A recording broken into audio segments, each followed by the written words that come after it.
בעזרת השם, לעילוי נשמת יצחק בן שמעון בן פיבי וגם מרדכי שמיר. Zohar de ce matin, Patach, Rabbi Shimon ouvre son discours ואמר, שמעה תפילתי אדוני ושבעתי האזינה אל דמעתי אל תחרש. Rabbi Shimon Bar Yochai dit, je vois ici trois choses. Shim'a tefilati Hashem, Hashem écoute ma prière. Veshavati aazina, veshavati aazina, el dimati al techerash. Alors il y a ici tfila, shav'a, dim'a. Tfilat shim'a tefilati, shim'a. Comme je vous ai dit, et je vous le répète, et je vous le répéterai 1000 fois, en hébreu, le synonyme n'existe pas. Il n'y a pas de mot pareil en hébreu. Chaque mot désigne quelque chose d'autre.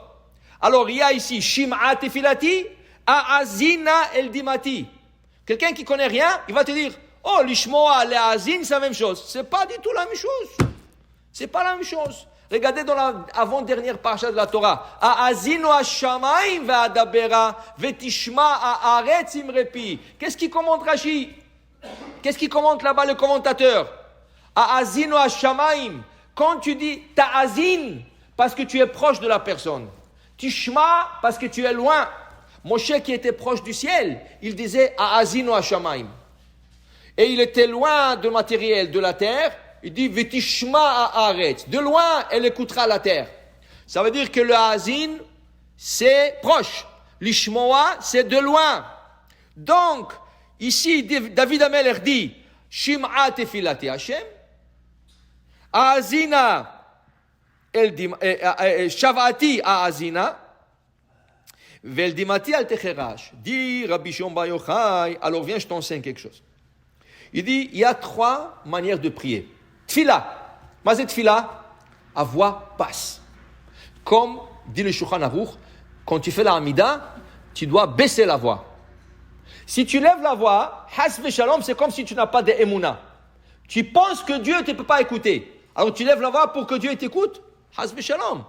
Dieu, il peut lire qu'est-ce que tu as dans ton cœur. Qu'est-ce que tu penses dans ton cœur maintenant, il peut savoir. Qu'est-ce que tu penses maintenant dans la tête, il peut savoir. Alors tu veux lever la voix pour qu'il écoute. C'est un manque de emuna.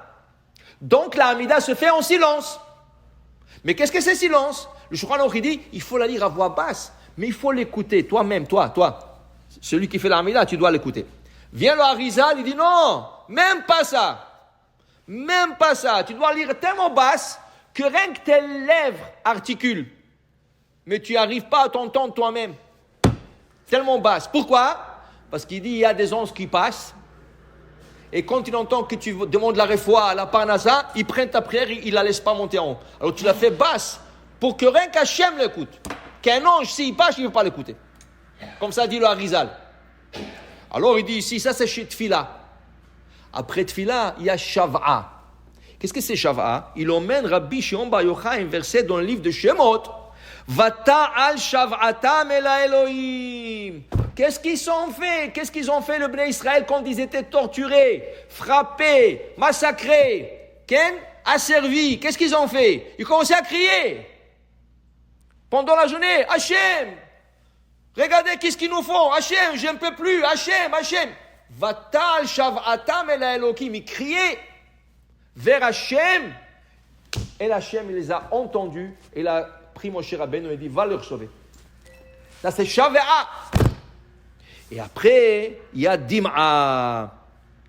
Dim'a, c'est une personne qui n'arrive rien dire, elle pleure. Elle n'arrive même pas à ouvrir la bouche. Rien que tout ce qui lui sort, c'est des pleurs. Il pleure. Okay? Il n'arrive pas à pleurer. Il y a une fois un décret en Hongrie que les Juifs n'ont pas le droit d'envoyer leurs enfants à la yeshiva. Ils sont obligés de l'envoyer dans une école normale. Ils ont fait tout de suite une délégation de rabbins. Le chef de la délégation, c'était le Khatam Sofer. Quand ils sont arrivés devant le ministre, c'est le gouverneur plutôt, c'est le gouverneur, le Khatam Sofer s'est mis à hurler et à pleurer. Il pleurait. L'autre, il dit, j'entends rien, qu'est-ce que tu es en train de dire? Qu'est-ce que tu veux dire? J'entends rien, tu pleures, tu cries, qu'est-ce que tu fais? Il a dit, écoutez, parce que de ma voix sort la voix de tous les enfants juifs ensemble, alors ça crie.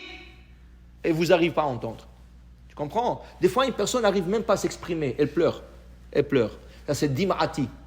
C'est ça qu'il dit David Ameler. Des fois, il n'arrivait pas à s'exprimer. Alors, il pleurait. Okay? Et pleurer, on sait que c'est quelque chose de très important aux yeux d'Hachem. Alors là, il y a 3 choses. David Ameler, il dit Shimash tifilati Hachem. Hachem, des fois, je fais ma prière à voix basse, écoutez-moi. Sinon, veshavrati, quand je crierai à Azina, vous allez m'écouter quand je vais crier. Et le jour que je pourrai ni faire la fila à voix basse, ni crier, El Dimaati, quand je pleure, Al Techerash. Ne me laissez pas. Écoutez ma prière à travers mes larmes. Alors pour dire que David Ameler priait de 3 façons. Voix basse, voix haute et avec des larmes. Et il demandait à Hachem pour qu'il accepte sa prière. Baruch Adonai Le'olam. Amen ve Amen.